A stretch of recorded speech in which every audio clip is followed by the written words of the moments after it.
Bismillahirrahmanirrahim. Assalamualaikum warahmatullahi wabarakatuh.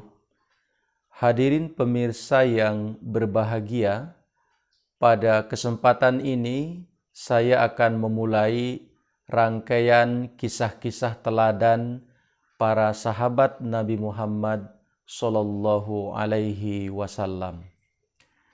Kisah-kisah ini saya sampaikan tiada lain untuk menunjukkan daya kuat kudsiyah atau daya pensucian Rasulullah Sallallahu Alaihi Wasallam yang sangat kuat terhadap diri beliau sendiri dan juga para sahabat.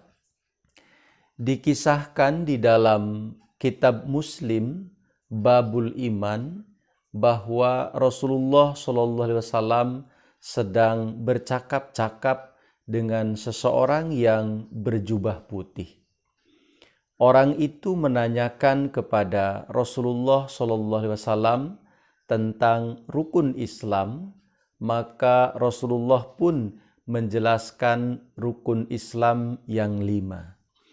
Kemudian orang itu bertanya lagi kepada Rasulullah Sallallahu Alaihi Wasallam tentang rukun iman, maka Rasulullah Sallallahu Alaihi Wasallam pun kemudian menjelaskan tentang rukun iman yang 6. Ketika itu laki-laki itu kemudian menyatakan bahwa Rasulullah Sallallahu Alaihi Wasallam benar. Para sahabat saat itu merasa heran, kenapa orang itu bertanya lalu membenarkannya. Biasanya orang bertanya itu kan tidak tahu, tetapi orang itu bertanya, Rasulullah menjawab kemudian membenarkannya. Artinya sesungguhnya orang itu tahu tentang rukun Islam dan rukun iman. Tetapi kemudian hadrat Rasulullah Shallallahu Alaihi Wasallam setelah laki-laki itu pergi menjelaskan kepada para sahabat bahwa yang tadi berbicara dengan beliau sesungguhnya adalah malaikat Jibril. Hadirin pemirsa yang dimuliakan Allah Subhanahu wa taala, kenapa saya ceritakan kisah ini? Ini untuk menunjukkan bahwa hadrat Rasulullah Sallallahu Alaihi Wasallam adalah orang suci yang didatangi oleh malaikat Jibril. Akan tetapi pada peristiwa itu para sahabat pun menyaksikan percakapan antara malaikat Jibril dengan hadrat Rasulullah Shallallahu Alaihi Wasallam.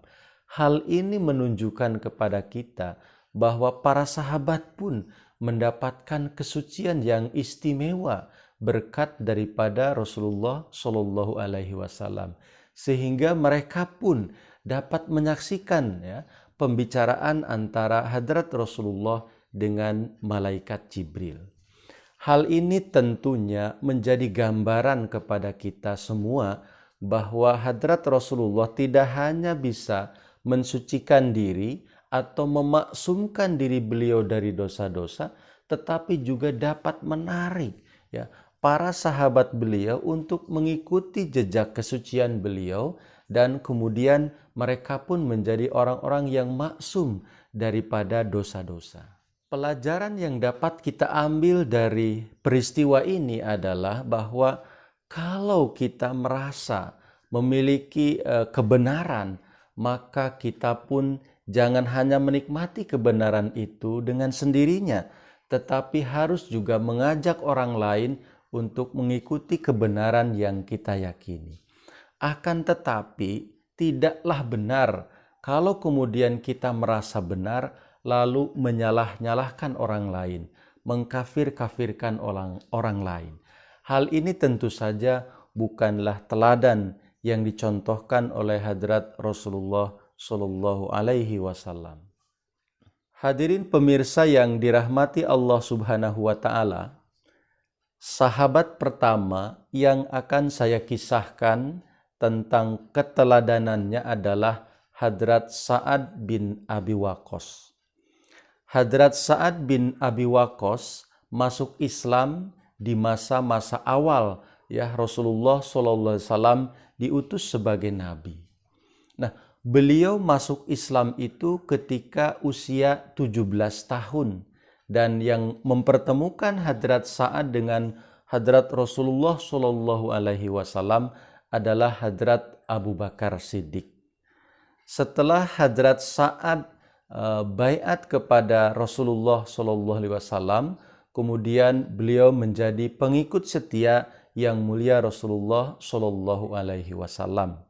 Dan beliau sangat luar biasa karena kemudian Rasulullah mendapatkan kabar suka bahwa Hadrat Sa'ad adalah salah satu dari antara 10 sahabat yang dijamin masuk surga. Hadrat Sa'ad secara silsilah bersambung langsung kepada Hadrat Rasulullah SAW dari jalur ibunda beliau Siti Aminah binti Wahab. Asal muasal ibunda Nabi Muhammad SAW adalah dari suku yang sama dengan Hadrat Sa'ad, yakni dari Bani Zuhroh. Oleh karena itu Hadrat Sa'ad sering juga disebut sebagai Sa'ad Az-Zuhroh. Hadirin yang dimuliakan Allah Subhanahu wa Ta'ala, paman dari Hadrat Sa'ad adalah Uhaib yang merupakan putra dari Abdu Manaf, dan itu merupakan paman dari ibunda Nabi Muhammad SAW.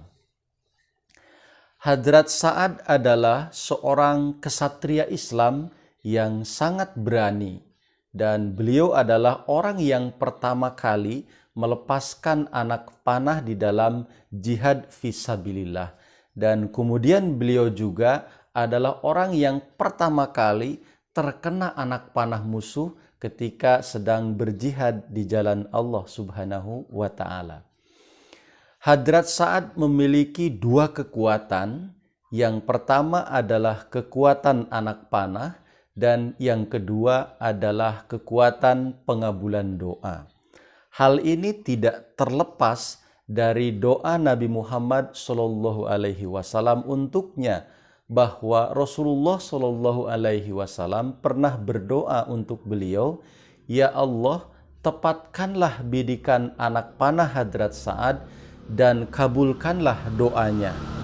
Sangat istimewa doa Hadrat Rasulullah SAW untuk Sa'ad ini dikabulkan oleh Allah Subhanahu wa Ta'ala. Tidak ada bidikan anak panah yang meleset dari sasaran ketika dilepaskan oleh Hadrat Sa'ad. Dan begitu juga doanya dikabulkan oleh Allah Subhanahu wa Ta'ala. Suatu hari ketika Hadrat Ali bin Abi Thalib menjadi khalifah, ada 2 orang yang bernama Talhah dan Zubair memaki-maki Hadrat Ali dengan makian yang sangat kotor. Nah, kemudian ketika orang itu bertemu dengan Hadrat Sa'ad dan Hadrat Sa'ad memperingatkan keduanya, tetapi mereka tidak mau berhenti dari memaki-maki Hadrat Ali. Maka kemudian Hadrat Sa'ad mengatakan kepada kedua laki-laki itu, "Baiklah, aku akan berdoa kepada Allah Subhanahu wa Ta'ala.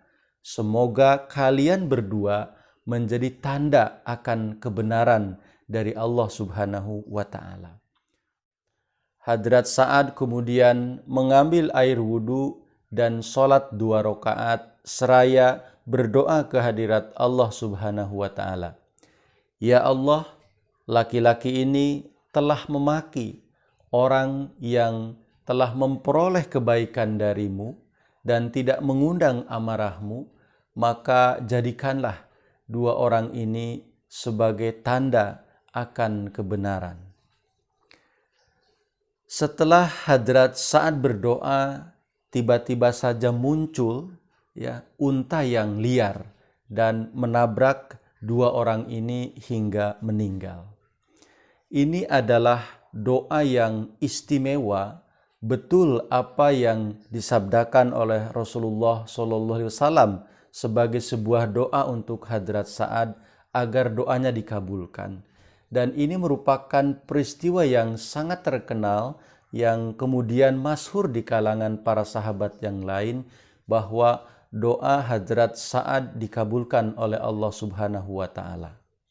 Kembali kepada masa awal keislaman Hadrat Sa'ad, bahwa ketika ia masuk Islam, ibundanya kemudian memprotesnya dan ia mogok makan. Maka Hadrat Sa'ad kemudian dengan lembut mengatakan kepada ibundanya, "Wahai ibundaku, seandainya saja engkau memiliki 100 nyawa dan keluar satu persatu, maka hal itu tidak akan menggoyahkan keislaman saya."